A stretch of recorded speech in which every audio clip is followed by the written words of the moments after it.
सभी को मेरा मैत्रीपूर्ण जय भीम। और जैसे हमने कल तक देखा कि बाबा साहब की ये जो विरासत है उसकी जो महानता है, और अपने मृत्यु के पहले लगभग 17-18 दिन उन्होंने जो प्रवचन दिया था, उस प्रवचन में उन्होंने जो एक बड़ा महत्वपूर्ण विधान किया था कि जिस विधान की जो शक्ति है वो एक पूरी तरह से परिवर्तन से जुड़ी हुई है।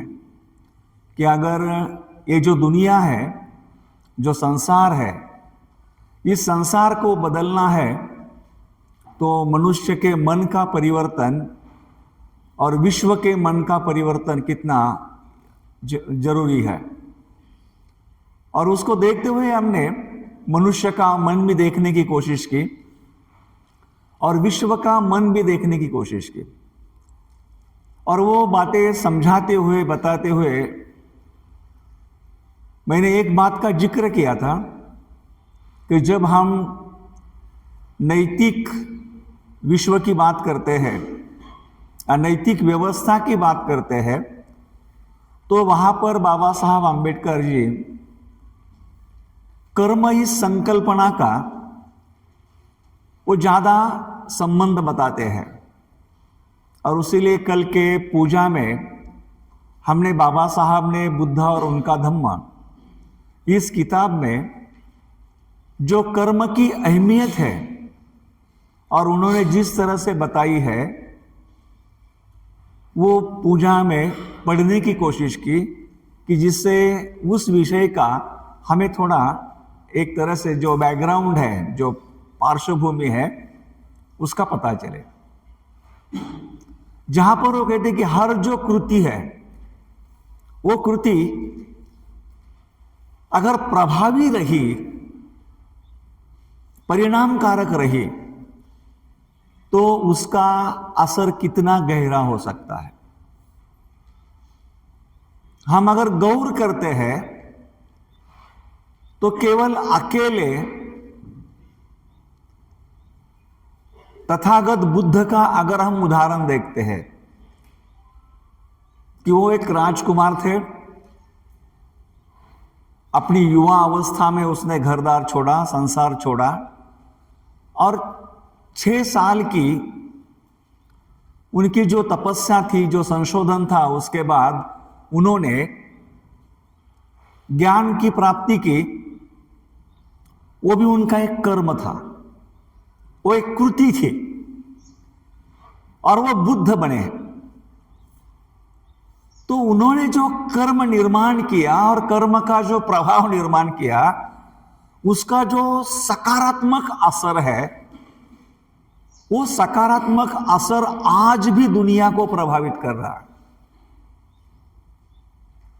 एक सकारात्मक कर्म कितना प्रभावशाली होता है, उसकी वो एक मिसाल है।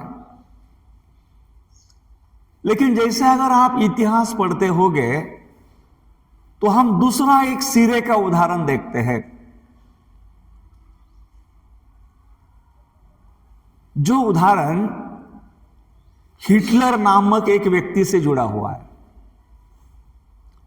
हिटलर ने अपने जीवन में जो कर्म किया, उस कर्म से कितने तो लोग पीड़ित हुए, और उसका जो नकारात्मक प्रभाव या परिणाम है, उस परिणाम ने भी दुनिया पर असर किया है।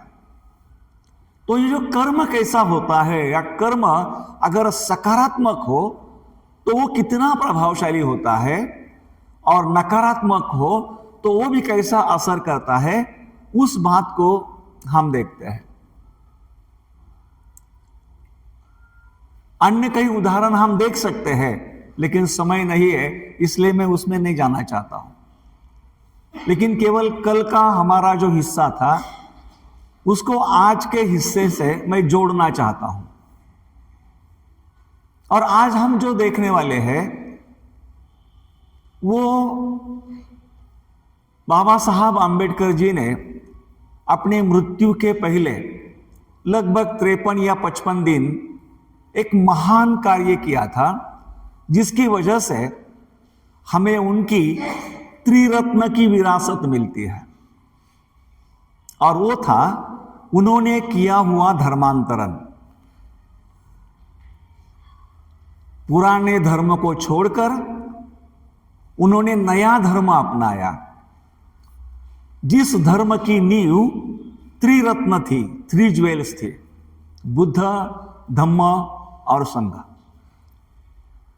वो हमें तब मिले जब बाबा साहब ने पुरानी विचारधारा को छोड़ा, पुरानी मानसिकता को छोड़ा। लेकिन फिर बहुत बार बाबा साहब आम्बेडकर जी की ये जो कृति है, इस कृति को लोग अलग अलग ढंग से देखते हैं,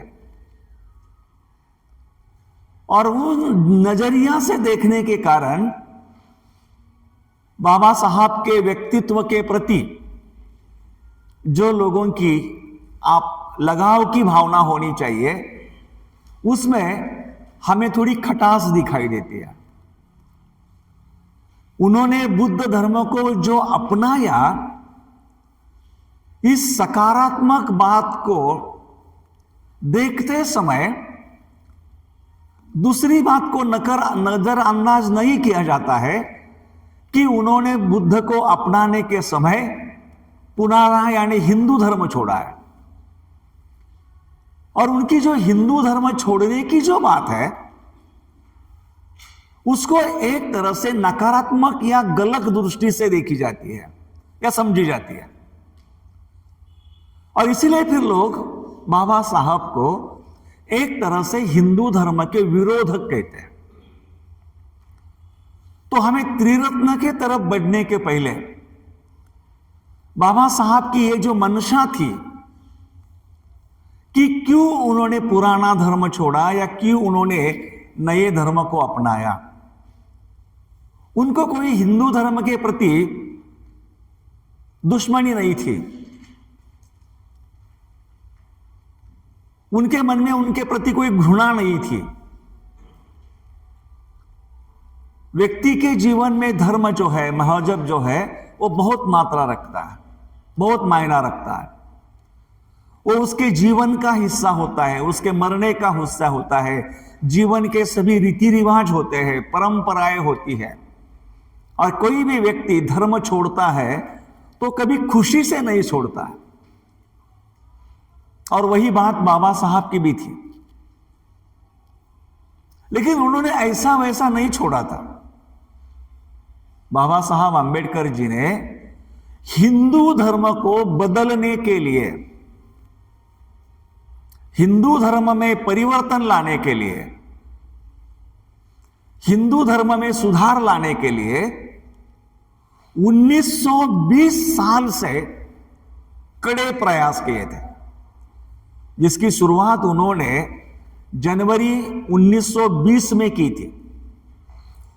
तब से वो हिंदू धर्म के दर्शन की मीमांसा कर रहे थे, चिकित्सा कर रहे थे, उसके ऊपर चर्चा कर रहे थे, कभी कभी उसके ऊपर आलोचना कर रहे थे। और हिंदू धर्म के उस चतुर्थ 4 वर्णीय पद्धति से जो दुख निर्माण हुआ था, जो विषमता फैल रही थी, उस विषमता के कारण जो शोषण हो रहा था, जो अन्याय अत्याचार हो रहे थे, उन सभी से इंसान को मुक्त करने के लिए बाबा साहब ने कड़े प्रयास किए। और उनकी वो स्पष्ट भावना थी कि ये जो हिंदू धर्म है, उसमें जो अमानवीय बातें हैं, जो असमानता है, जो विषमता है, जो जाति प्रथा है, और यह असमानता, विषमता, जाति प्रथा, शोषण के कारण जो दुख दर्द है वो दुख दर्द खत्म होना चाहिए, उसको मिटाना चाहिए। और इसलिए उन्होंने कई आंदोलन किए, कई संघर्ष किया।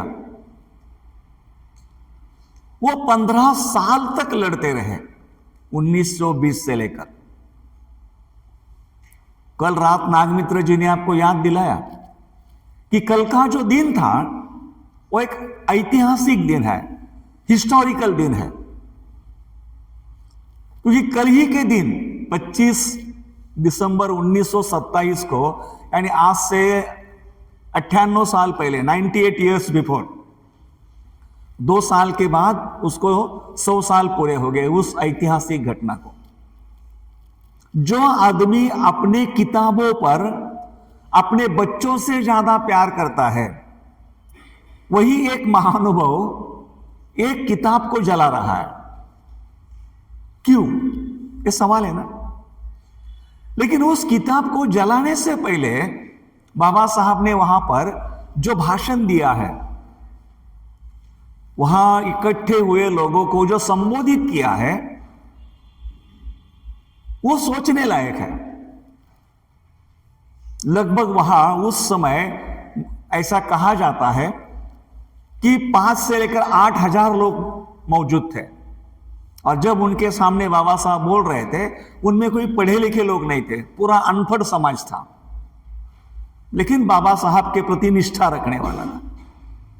और उनको जो बाबा साहब दाखिला देते हैं अपने प्रवचन में, तो उससे पहले 139 साल पहले, यानी 1789 में, 1789 में जो फ्रेंच की राज्य क्रांति हुई थी, उसका दाखिला बाबा साहब दे रहे हैं। और वहां लोगों को हौसला बढ़ाने के लिए वो ये कह रहे हैं कि जो फ्रांस की राज्य क्रांति हुई थी, उनका संघर्ष और आज हम जो इकट्ठा हुए हैं, हमारा जो संघर्ष है, उसमें समानता है। और वो समानता बताते हुए बाबा साहब कहते हैं कि फ्रांस के लोगों ने वहां क्रांति इसलिए की कि वहां पर जो त्रिवर्णीय पद्धति थी, उनको उस त्रिवर्णीय पद्धति को खत्म करना था। हमारा आज का जो ये संघर्ष है, हमारे धर्म व्यवस्था ने बनाई हुई ये जो 4 वर्णों की पद्धति है, उसे खत्म करना, ये हमारा उद्देश्य है। बाबा साहब दूसरा दाखिला देते हैं कि फ्रांस के लोगों ने जो क्रांति की, वो उनके लिए राजकीय, सामाजिक और धार्मिक परिवर्तन लाने के लिए। आज का हमारा ये जो संघर्ष है, वो संघर्ष सामाजिक और धार्मिक परिवर्तन के लिए। वहां बाबा साहब राजनीति का कोई संदर्भ नहीं बताते। अन्य कई बातें उन्होंने कही है। 1932 तक तो लड़ते रहे, लेकिन जिस तरह से गांधी जी ने उस समय अछूत लोगों के लिए जो आरक्षण मिला था, उसके खिलाफ जो आंदोलन किया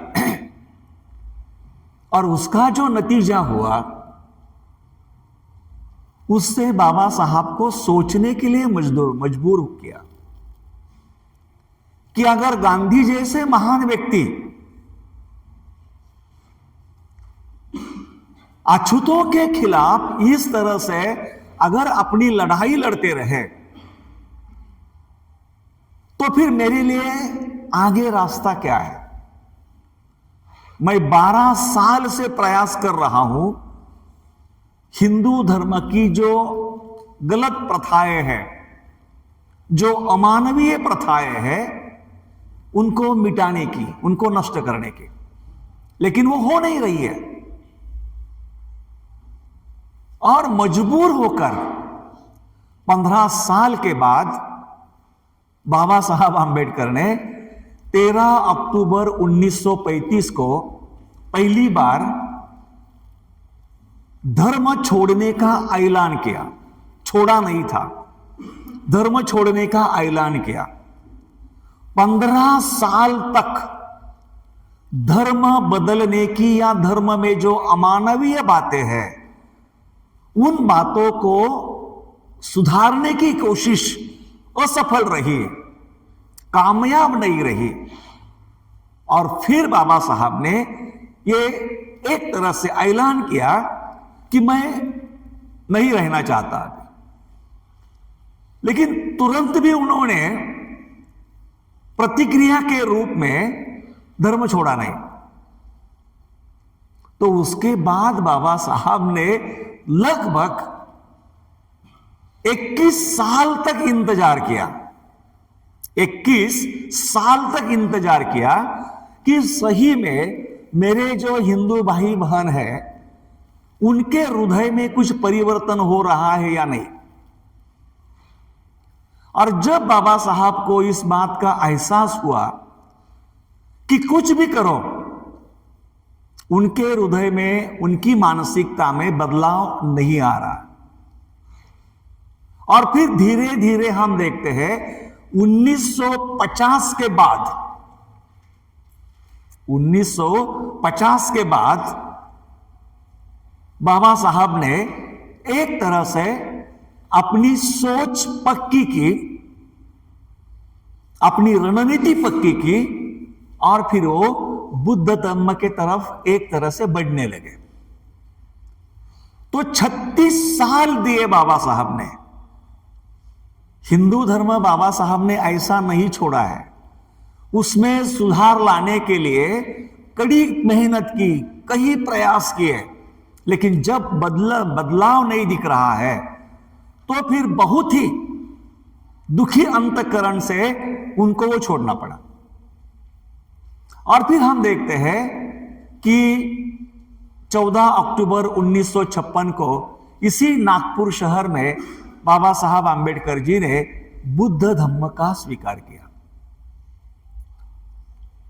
जबकि बुद्ध धर्म इस मिट्टी में निर्माण हुआ था,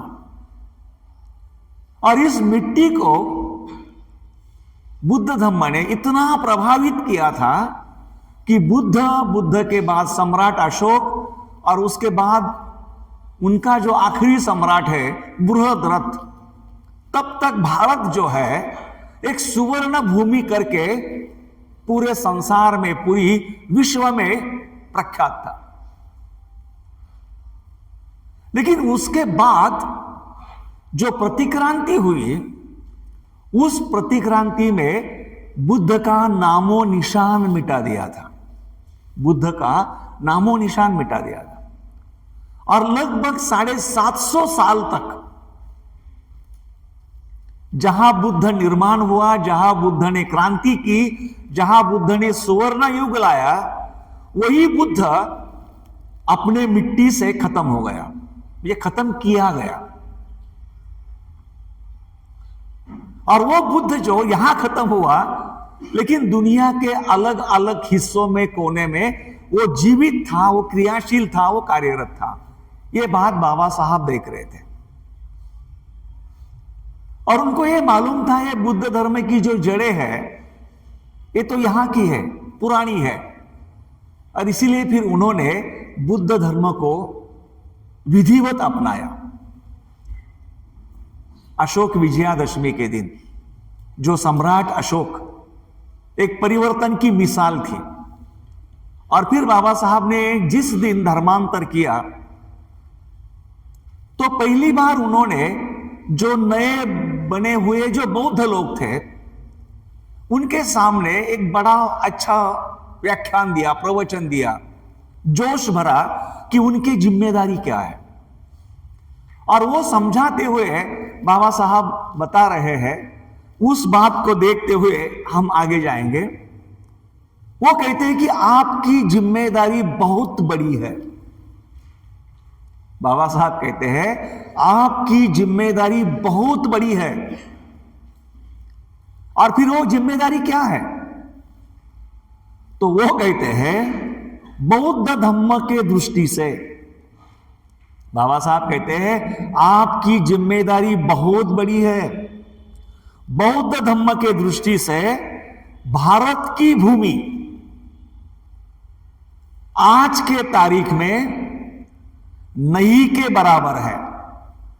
भारत में आज बुद्ध धम्म की जो स्थिति है वो नहीं के बराबर है, शून्य जैसी है।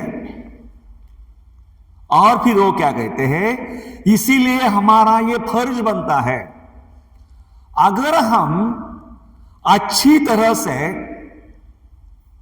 धर्म को अपने जीवन में ढालने का और आचरण करने का दृढ़ निश्चय करते हैं, डिटर्मिनेशन करते हैं, और अगर हम उसमें सफल रहे, अगर हम वो कर पाए, तो हम केवल अपना ही नहीं तो अपने साथ इस देश का, यानी पूरे भारत का, और इतना ही नहीं तो भारत के साथ साथ पूरे संसार का उद्धार कर सकते हैं, भला कर सकते हैं। और अंत में बाबा साहब कहते हैं क्योंकि, वो कहते हैं क्योंकि संसार का उद्धार करने की जो क्षमता है, जो ताकत है, वो ताकत बुद्ध के धम्म में है, वो ताकत बुद्ध के धम्म में है। तो ये पूर्व पीठिका है, ये पार्श्वभूमि है। इस पार्श्वभूमि से बाबा साहब ने ये जो त्रिरत्न की विरासत हमारे हवाले कर दी, ये कहते हुए आपकी जिम्मेदारी बहुत बड़ी है।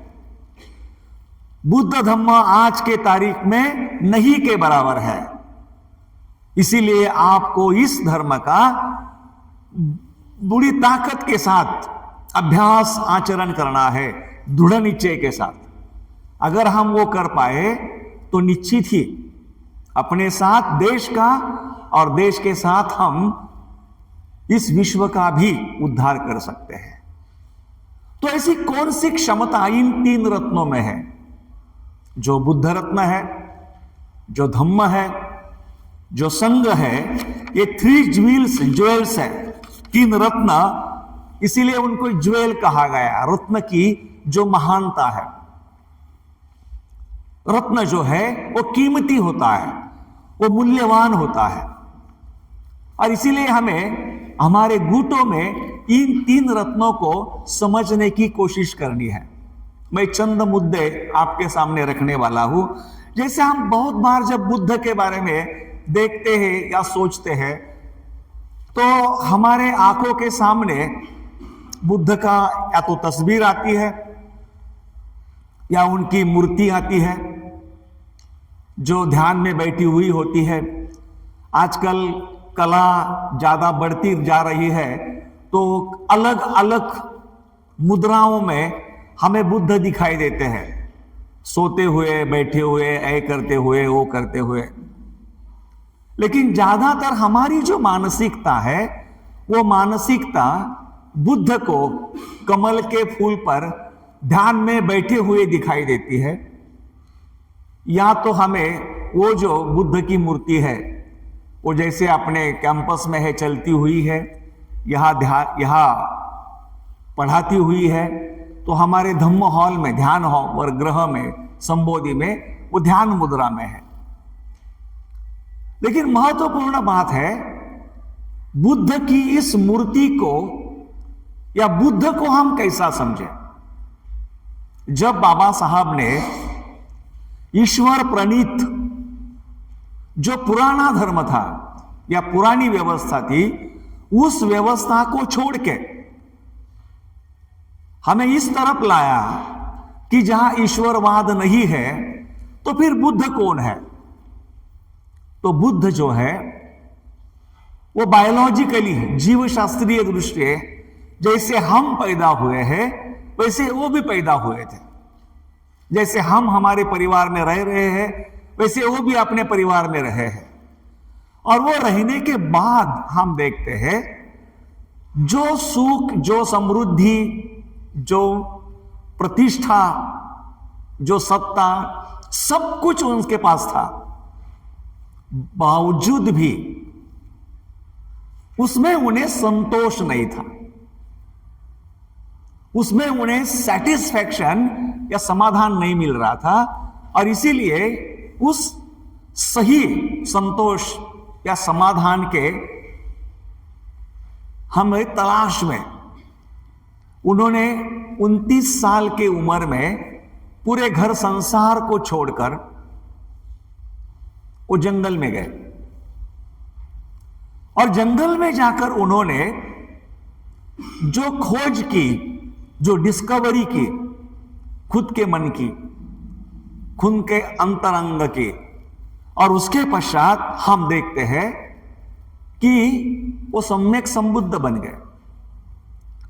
तो वो जीव शास्त्रीय दृष्टि से पैदा होकर खुद के मन पर कार्य करके एक सामान्य इंसान कितनी ऊंचाई प्राप्त कर सकता है, कितनी ऊंचाई हासिल कर सकता है, यह पूरी दुनिया के सामने बुद्ध का एक मॉडल है, बुद्ध का एक उदाहरण है। तो बुद्ध उस दृष्टि से एक विकसित मानव का उदाहरण है। बुद्ध एक दृष्टि से एक उत्क्रांत मानव का उदाहरण है कि जो उत्क्रांति होती है, जो परिवर्तन होता है, उस परिवर्तन की एक मिसाल है। जैसे हम कहते हैं कि उत्क्रांति जो है वो दो तरह की होती है, एक जो कनिष्ठ उत्क्रांति और दूसरी जो है जो उच्च उत्क्रांति। जैसे कनिष्ठ उत्क्रांति जो है, इंसान पैदा होने के बाद उसने कुछ भी नहीं किया, केवल खाया पिया, बैठा, खेलता रहा, काम करता रहा, तो भी उसका कद बढ़ेगा, वजन बढ़ेगा, वो बड़ा हो जाएगा। लेकिन वो ज्ञानी होगा, प्रज्ञावान होगा, विवेकवान होगा, इसकी गारंटी नहीं है। ये सब बातें उच्च उत्क्रांति में आती है। और उच्च उत्क्रांति जो है वो व्यक्ति की अपनी चॉइस होती है, वो अपना विकल्प होता है कि मुझे उस रास्ते पे जाना है क्या नहीं। और इसीलिए ये कहा जाता है कनिष्ठ उत्क्रांति जो है वो एक तरह के पैसिव प्रोसेस है, एक निष्क्रिय प्रक्रिया है। और जो उच्च उत्क्रांति है वो एक्टिव प्रोसेस है, जहां व्यक्ति तय करता है, विकल्प वो पसंद करता है कि मुझे इस रास्ते पे जाना है, खुद कार्य करना है, मुझे खुद विकसित होना है, खुद बदलना है, जो बुद्ध ने अपने जीवन में किया। इसलिए उसको जीन कहा जाता है, बुद्ध को। जिन्होंने जीता है उनको जितेंद्र कहा जाता है, जिन्होंने अपने इंद्रियों को जीत लिया है, जिसका अपने इंद्रियों पर नियंत्रण है, काबू है। बुद्ध को एक तरह से विमुक्त या लिबरेटेड ह्यूमन कहा जाता है, महामानव, कि जिन्होंने दुख से, संस्कारों से मुक्ति पाई है। बुद्ध को गुणों के जरिए देखा जाए तो जैसी मैत्री है, करुणा है, वीर्य है, प्रज्ञा है, और इन सभी के साथ समय पर, पूरी समय पर जो जागृति है, यह बुद्ध का सबसे महान, सबसे अहम ऐसा गुण है। तो जो सबसे जागरूक है इंसान, वो बुद्ध है। तो इस बात को हमने देखना है हमारे गुटों में कि बुद्ध को हम कहीं अन्य गुणों से भी देख सकते हैं, लेकिन एक उत्क्रांत व्यक्ति के रूप में, एक परिवर्तनशीलता के रूप में हमें हमारे जीवन से उसको हम कैसे लगा सकते हैं, उस बात को देखना। फिर जो दूसरी बात आती है वो है दूसरा जो रत्न है, सेकंड ज्वेल, जिसे हम धम्म कहते हैं।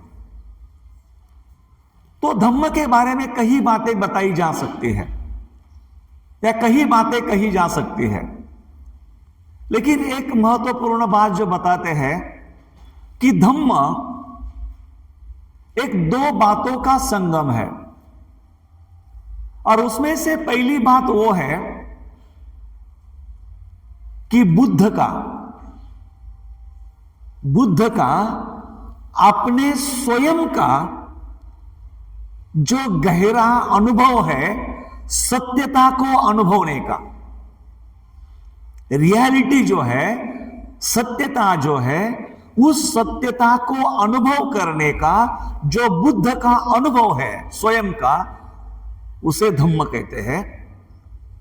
लेकिन वही जो अनुभव है, वो अनुभव जब तथागत ने संकल्पनाओं के जरिए, धारणाओं के जरिए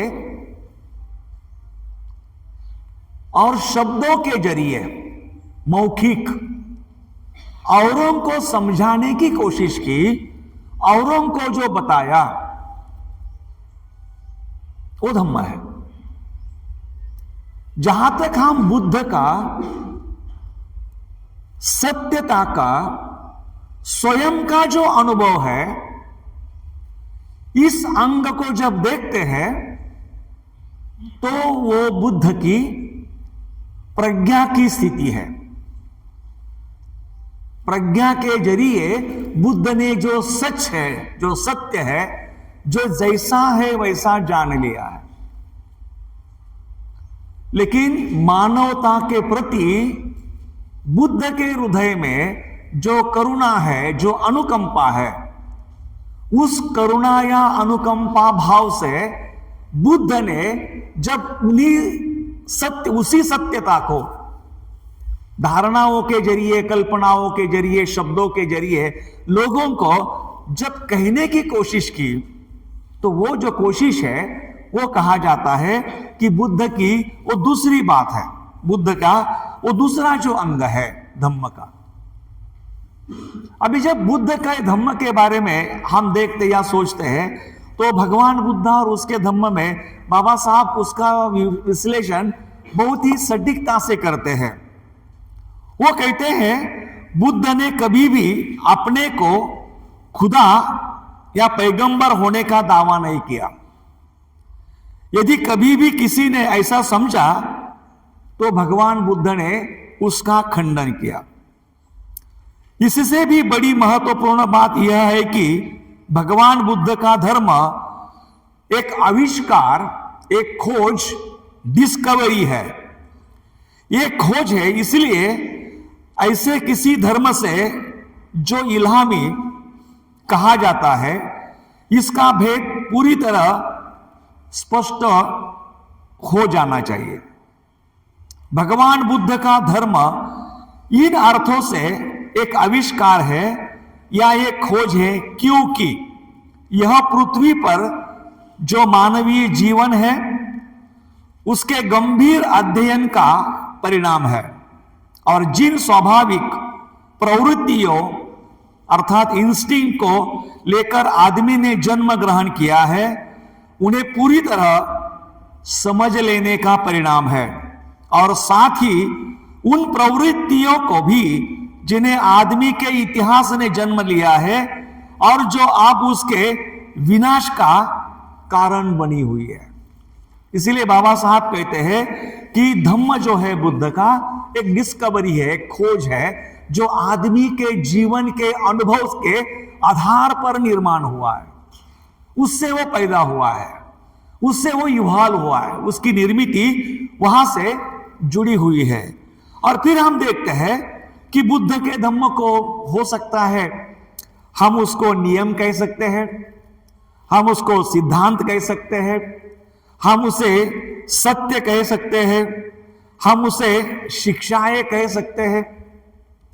एक जगह पर बुद्ध ने अपने धम्म को जब समझाने की कोशिश की तो उन्होंने उसको एक बेड़ा या पटेला, जिसको हम राफ्ट कहते हैं, नदी से एक शोर से दूसरे शोर के तरफ इंसान को ले जाने वाला जो पटेला होता है या जो बेड़ा होता है, वो धम्म है कि आपको दुख से मुक्ति पाने के लिए या मुक्ति हासिल करने के लिए जो मददगार होता है, वो धम्म है।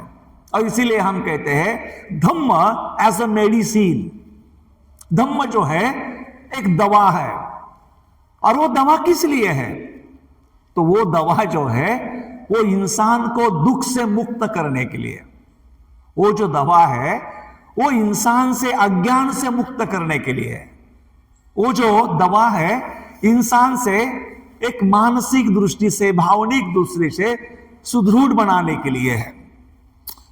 अभी बहुत बार कई उदाहरण दिए जाते हैं धम्म के, तो एक दो उदाहरण मैं आपके सामने रखने की कोशिश करता हूं।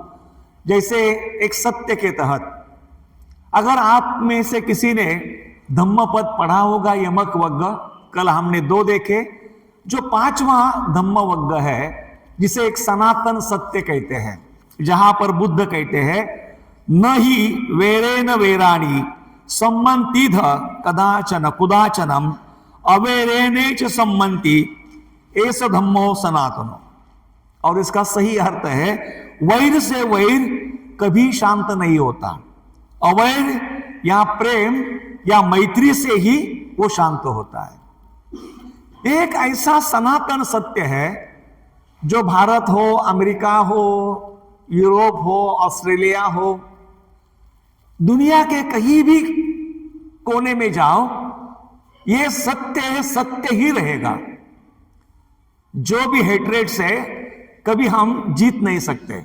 वैर है तो वैर को जीतना है तो आपको प्रेम से जीतना पड़ेगा, अवैर से जीतना पड़ेगा, या मैत्री भावना या करुणा भावना से ही जीतना पड़ेगा। ये सबसे बड़ा सत्य है।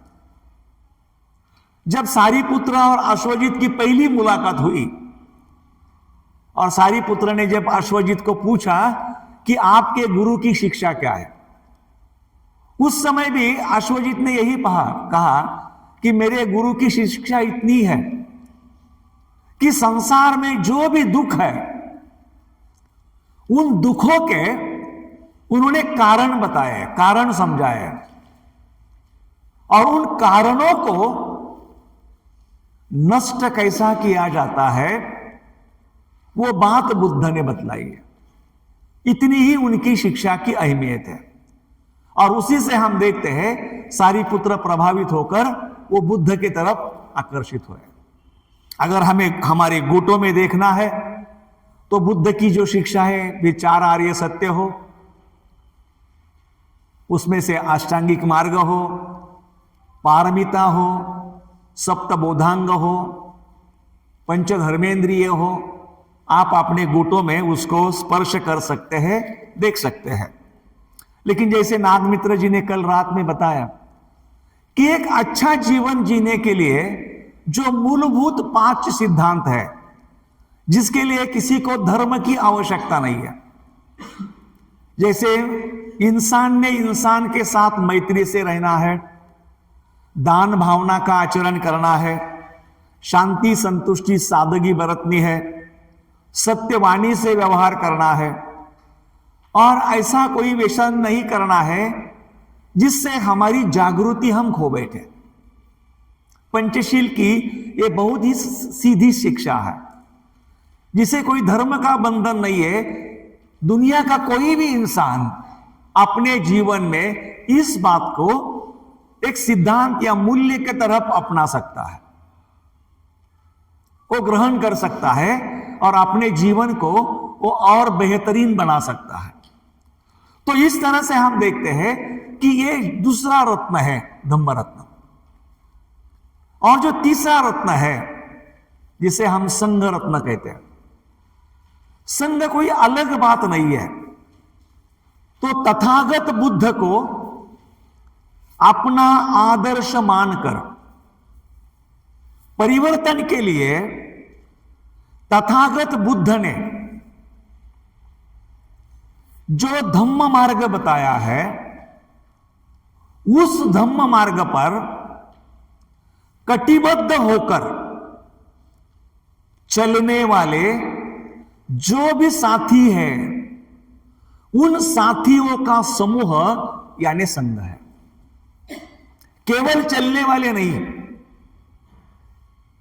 चलने वाले ने टहलने वाले, यहां पर बुद्ध को आदर्श मानकर उन्होंने बताया हुआ धम्म मार्ग पर कटिबद्ध कमिटेड मेंबर्स, जो प्रतिज्ञाबद्ध है, जिनको उसकी अहमियत समझ में आई है और जो खुद को बदलना चाहते हैं, ऐसे लोगों का समूह। और जब बुद्ध ने संघ की स्थापना की तो उन्होंने बहुत ही सीधे साधे रूप में की। उन्होंने केवल अपने सभी संघ साथियों को, शिष्य को इतनी ही शिक्षा दी, चरत भिक्खवे चारिकम बहुजन हिताय बहुजन सिखाय। हे भिक्खुओं, आप चलते रहो, फिरते रहो, घूमते रहो, चारिका करते रहो। चरत भिक्खवे चारिकम बहुजन हिताय बहुजन सुखाय। बहुजनों के हित के लिए और बहुजनों के सुख के लिए। बहुजन यानी पीड़ित नहीं, बहु यानी मैनी, मासेस। जितने ज्यादा लोगों तक पहुंच सकते हैं उतने ज्यादा लोगों तक पहुंचो। बहुजन हिताय बहुजन सिखाय, लोकानुकंपाय अत्ताय हिताय सुखाय। लोगों के प्रति जो अपने हृदय में अनुकंपा है, उस अनुकंपा से आपको लोगों के दुख मिटाने के लिए जाना है। और इसीलिए हम देखते हैं बुद्ध ने अपना कोई दवाखाना खोलकर वो बैठे नहीं कि दुखी लोग आए मैं आपको दुख के लिए दवा देता हूं। वो लोगों तक जाते रहे। 45 साल के जीवन में बुद्ध हमेशा चलते रहे। वो दुख कहां है ढूंढते रहे, दुखी लोगों के पास गए और उनको दुख मुक्ति की दवा दी। तो संघ के सदस्य वो है जो लोगों के लिए है, लोगों में रहते हैं, लोगों के साथ रहते हैं। और इसीलिए जब बाबा साहब कहते हैं कि बुद्ध ने संघ निर्माण क्यों किया, तो वो कहते हैं भिक्षु संघ निर्माण करने के बुद्ध के कई मकसद होंगे, लेकिन उसमें से 3 प्रमुख है। पहली बात यह है कि बुद्ध की शिक्षा इतनी जटिल है कि 4 साल का बच्चा भी उसको दिमागी समझ सकता है, लेकिन 80 साल का बूढ़ा भी हो तो उसको आचरण में लाना बहुत कठिन है। उसको आचरण में लाना बहुत कठिन है। और इसीलिए लोगों को बुद्ध की शिक्षा अपने जीवन में जीकर, ढालकर जीकर दिखाने वाले लोग चाहिए, उनकी मॉडल चाहिए, उनका उदाहरण चाहिए। और वो उदाहरण उन्हें भिक्षु के माध्यम से लगता था कि वो लोगों को दिखाएंगे कि पंचशील का, अष्टशील का, दशशील का, विनय का आचरण कैसे करना है। दूसरी बात वो कहते हैं कि जो धम्म है उस धम्म की अच्छी तरह से पढ़ाई कर कर, गहराई में जाकर धम्म के जो सिद्धांत है वो लोगों को अच्छे तरह से समझाए, वो लोगों को अच्छी तरह से समझाए। नहीं तो बार बार क्या होता है, लोग कंफ्यूजन में हो जाते हैं, लोग संभ्रमित हो जाते हैं और लोगों को लगता है कि मैं जो कर रहा हूं वही बहुत महान है, मैं जो कर रहा हूं वही बहुत कुछ अलग है। अब एक महत्वपूर्ण बात मैं बताता हूं, थोड़ी मजाक हो गई कुछ लोगों को। जैसे अभी हम यहां आपको 20 मिनट का ध्यान पढ़ाते हैं, तो जो लोग माहौर झरी जाते हैं, जो लोग नासिक इगतपुरी जाते हैं, तो उनको लगता है ये क्या है, ये तो जैसी खाने में चटनी देते हैं वैसे है। वहां तो 9-9 घंटे ध्यान पढ़ाते हैं, वहां विपस्सना पढ़ाते हैं। त्रैलोक्य में तो विपस्सना का अनुभव ही नहीं है। सवाल यह है कि Vipassana as a state of mind और विपस्सना एज अ टेक्निक। आप भले ही ध्यान करो कुछ भी, अगर आपका विपस्सने का अनुभव नहीं है, विपस्सना यानी अंतर्दृष्टि, इनसाइट, जिसको विपस्सना प्राप्त होती है वो करुणावान होकर ज्यादातर लोगों में जाता है और लोगों के दुख दर्द मिटाता है। बुद्ध की विपस्सना ये सही विपस्सना थी, विपस्सना से उनको दुख दिखा और वो दौड़े दुख मिटाने के लिए, वो दौड़े लोगों को दवा देने के लिए। लेकिन अगर हम इस गलत धारणा में होते हैं, इसलिए धम्म का जो तत्वज्ञान है, जो सिद्धांत है, जो प्रिंसिपल्स है, वो हमें सही समझे, उससे हमारे जीवन में परिवर्तन हो। कभी कभी हमें समझता नहीं और फिर हम गलत बात को ही पकड़ के बैठते हैं कि वही सही है। इसीलिए ऐसे लोग हो कि जिनको धर्म के अध्ययन की, तत्वों की, सिद्धांतों की स्पष्टता हो और वो लोगों में जाकर वो सिद्धांत, वो तत्व लोगों को समझाए कि क्या पंचशील है, क्या अष्टशील है, क्या दशशील है, क्या मैत्री भावना है, क्या आनापान सती है, किस तरह से हम इससे हमारे मन को नियंत्रित कर सकते हैं या मन को एक विकसित कर सकते हैं। और तीसरी बात उनका कहना यह था कि भिक्षुओं ने लोगों में जाकर, उनके साथ रहकर उनके दुख दर्द मिटाने के लिए मदद करनी चाहिए।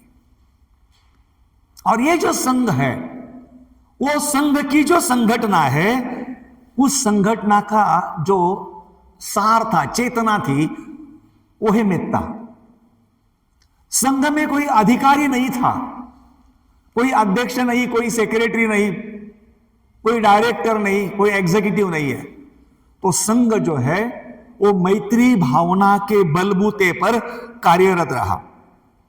और संघ जो है वो दुनिया के लिए आचरण का आदर्श देने वाला एक नमूना है। कल भी मैंने माइक्रोकॉज्म की बात करी और इसीलिए ऐसा कहा जाता है कि फ्रेंडशिप, मेत्ता जो है वो संघ का लाइफ ब्लड है। जैसे मानो खून है, शरीर को जिंदा रखने के लिए जैसे खून की आवश्यकता होती है, ऐसे ही संघ को जीवित रखने के लिए संघ के सदस्य में आपसी मैत्री भाव हो, आपसी समता भाव हो, आपसी करुणा भाव हो, आपसी एक दूसरे को ऊपर उठाने की तीव्र भावना हो, आपसी सामंजस्य हो। यह बहुत ही महत्वपूर्ण बात है, तभी संघ का भविष्य है। और इसीलिए हमें आदर्श संघ जो है वो निर्माण करना है। और ये त्रिरत्न देते समय बाबा साहब ने ऐसे परिस्थिति में दिए क्योंकि यहां बुद्ध धम्म एक बार रहा है और कई सदियों तक रहने के बाद यहां से वो मिट गया था। और इसीलिए बाबा साहब ने जब बुद्ध धर्म दिया तो फिर उन्होंने उस बुद्ध धम्म की सही रक्षा करने के लिए बुद्ध धम्म के साथ साथ हमें 22 प्रतिज्ञाएं भी दी, जो भारत में बहुत ही विवादास्पद रही है, क्योंकि उसमें बाबा साहब ने सटीकता से कुछ बातों का विरोध किया है। और जब भी विरोध किया जाता है तो उस विरोध को विरोध करके देखा जाता है, ना तो उसकी मीमांसा की जाती है, ना तो उसको देखा जाता है।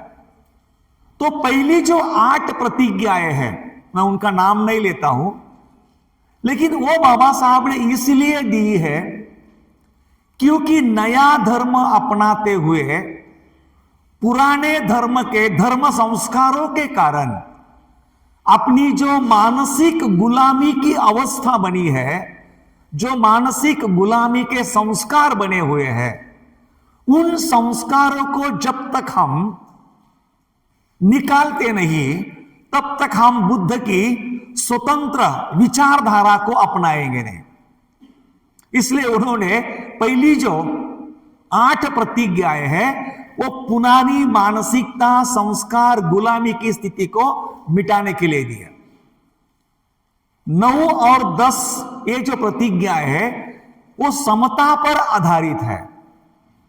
और उसकी वजह यह है कि जिस तरह से पुरानी धर्म व्यवस्था में विषमता थी और विषमता के मानसिकता से आदमी को जाति जाति में बांट के रखा था, जिसको बाबा साहब ने बहुत ही अच्छा शब्द इस्तेमाल किया है, ग्रेडेड इनइक्वालिटी, श्रेणीबद्ध विषमता, एक नीचे एक ऊपर। हमारे ऊपर जो है उसको हम सलाम करते हैं, हमारे नीचे जो है उसको हम गाली देते हैं।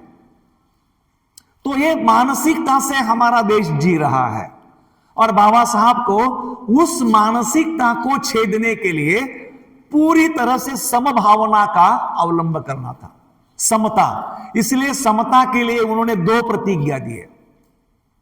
उसके बाद 11-12 अष्टांगिक मार्ग और फिर वो पारमिता कहते हैं, और 13 से लेकर 17 तक उन्होंने दोबारा पंचशील दिए।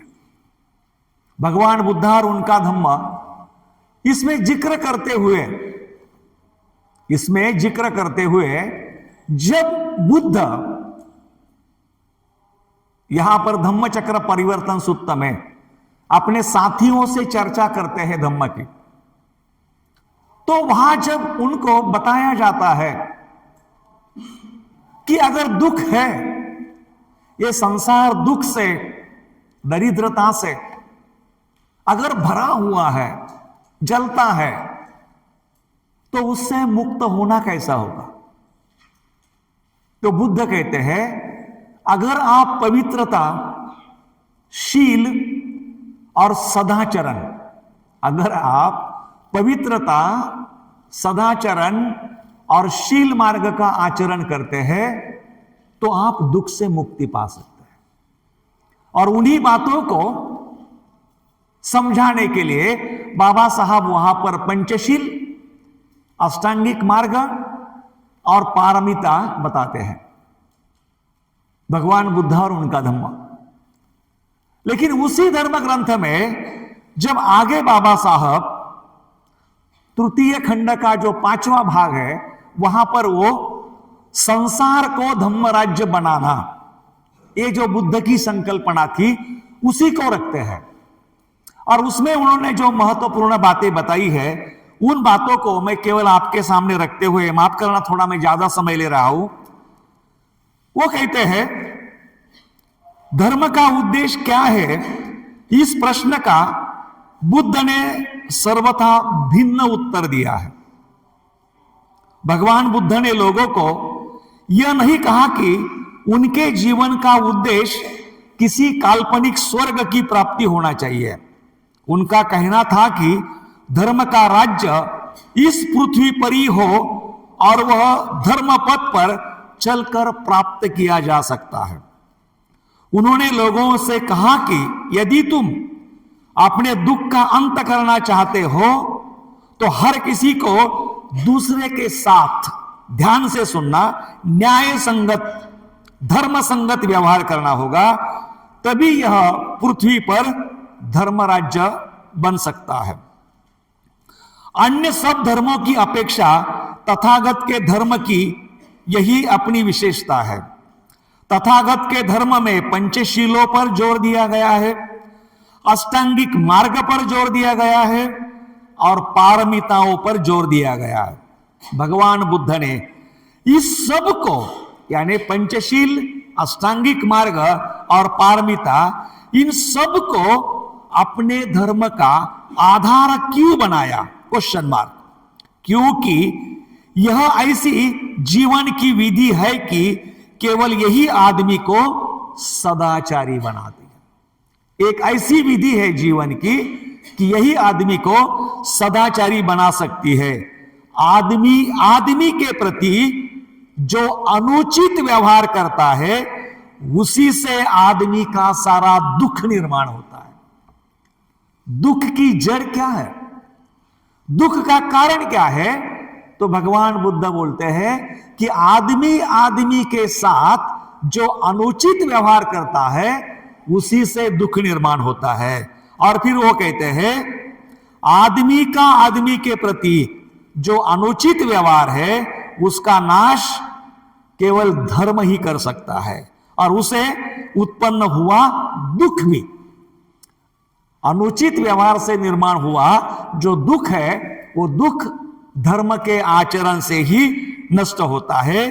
और इसीलिए भगवान बुद्ध ने कहा कि धर्म का काम केवल उपदेश देना नहीं, बल्कि जैसे भी हो आदमी के मन में यह बात जमाना है कि सर्वतोपरि आवश्यकता सदाचारी बनने की है। आदमी को सदाचारी बनना ये बहुत जरूरी है। और उसी 22 प्रतिज्ञा में हम देखते हैं कि एक प्रतिज्ञा बाबा साहब देते हैं कि आज मेरा नया जन्म हो रहा है, ऐसा मैं मानता हूं। तो धर्मांतरण जो है बाबा साहब ने जन्म और मृत्यु से जोड़ा है। सही जन्म नहीं और सही मृत्यु नहीं, लेकिन हमारी पुरानी मानसिकता, गुलामी के संस्कार, गुलामी की मानसिकता, उसका मृत्यु होना चाहिए, तभी हम बुद्ध के नए विचारों को अपना सकते हैं। तो मेरे भाइयों बहनों साथियों, बाबा साहब आम्बेडकर जी की जो दूसरी विरासत है, जो दूसरी विरासत उन्होंने हमें त्रिरत्न दिए हैं, बुद्ध रत्न, धम्म रत्न, संघ रत्न। और ये देने के पीछे उनकी जो भूमिका है, वो भूमिका भी मैंने आपके सामने रखने की कोशिश की है। और अंत में इस विरासत को बरकरार रखने के लिए, उसकी शुद्धता रखने के लिए बाबा साहब ने आपको 22 प्रतिज्ञा में एक तरह से बांध के रखा है, भारत की पार्श्वभूमि देखते हुए। तो इन बातों को आज हम हमारे गुटों में चर्चा करेंगे। आप सभी लोगों ने शांति से सुना। मैं सभी को धन्यवाद देते हुए मेरे शब्दों को विराम देता हूं। Thank you.